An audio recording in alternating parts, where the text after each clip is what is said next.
और अब खबर जलजले के ताल्लुक से। जी हां, जम्मू कश्मीर में बीती शब 2:21 पर जलजले के झटके फिर से महसूस किए गए।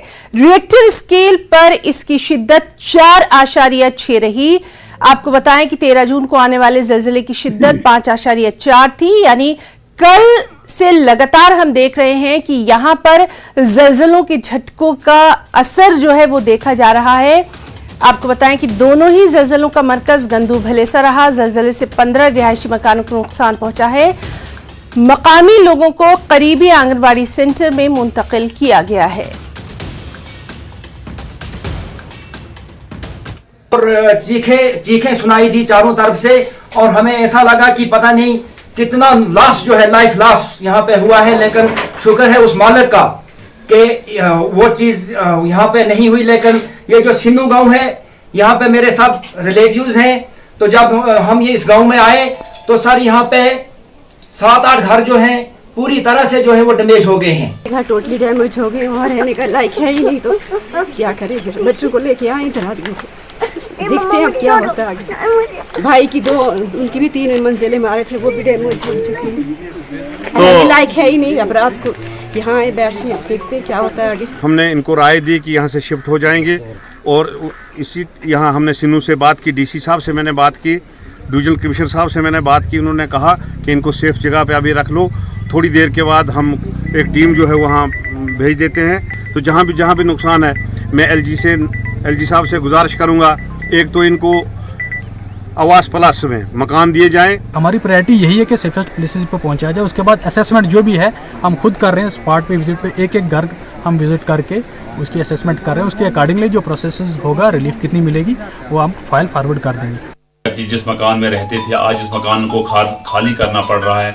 बड़ी दुख की बात है ये। लेकिन ये कुदरत का कानून है, इसमें कोई लड़ नहीं सकता है, इससे कोई झगड़ नहीं सकता है। हम कौशल जी से पूछना चाहेंगे, कौशल जी आपका मकान है, 3 मंजिला मकान है, आपको घबराने की जरूरत नहीं है, हम सब आपके साथ है, गवर्नमेंट आपके साथ है। आप क्या कहना चाहोगे जब जलजला हुआ?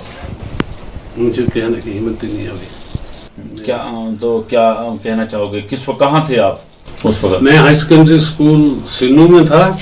तो उस टाइम एक भूकंप चला गया, तो मैंने घर में तुरंत फ़ोन किया गांव में, तो बोलते सारे मकान क्रैक हो गए। और जिसमें सबसे ज़्यादा 2 मकान बहुत ही ज़्यादा डैमेज है, जिसमें जैसे मेरा है या अपना दूसरा छोटे भाइयों का है, इस तरह गाँव में और भी मकान हैं, मगर ज़्यादा 2 मकान बहुत ही ज़्यादा डैमेज हो गए हैं।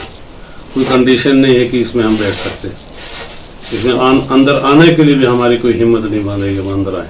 जब अपने आशाना आपसे छिन जाता है तो यकीनी तौर पे इस चीज़ का बहुत दुख की पूरी भलेसा इनको उनके दुख में शामिल होगी और उनको जो है हर किस्म की मदद करने के लिए जो है सामने आएगी। फिरदौस खांडे, न्यूज़ 18 नेटवर्क, सिन्नू, गुंदो भलेसा। 21 जून को योगा डे है। इस सिलसिले में जोनल एजुकेशन ऑफिस अवंतीपुरा ने मुख्तलिफ स्कूलों के बच्चों को योगा की ट्रेनिंग देनी शुरू कर दी है। जोनल एजुकेशन ऑफिसर आज़ाद अहमद लोन के मुताबिक योगा एक ऐसी वर्जिश है जिससे इंसान का जिस्मानी और दिमागी तवाज़ुन कायम रहता है। इसलिए ये खास ट्रेनिंग प्रोग्राम शुरू किया गया है जो कि 21 जून तक जारी रहेगा।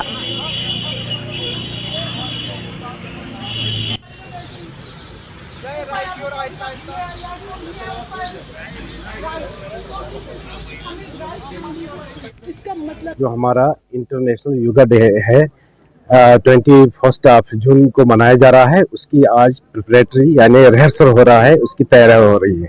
तो इसमें हम यहाँ पर स्कूली हमारे जोन के यहाँ पर जो स्कूली बच्चे हैं उन्होंने यहाँ पर आए और शमूलियत किया। तो इस वजह से कि उनको उनके ज़हन में ये बात पता होनी चाहिए कि एक्सरसाइज जो है हमारे लिए कितनी नेसेसरी है।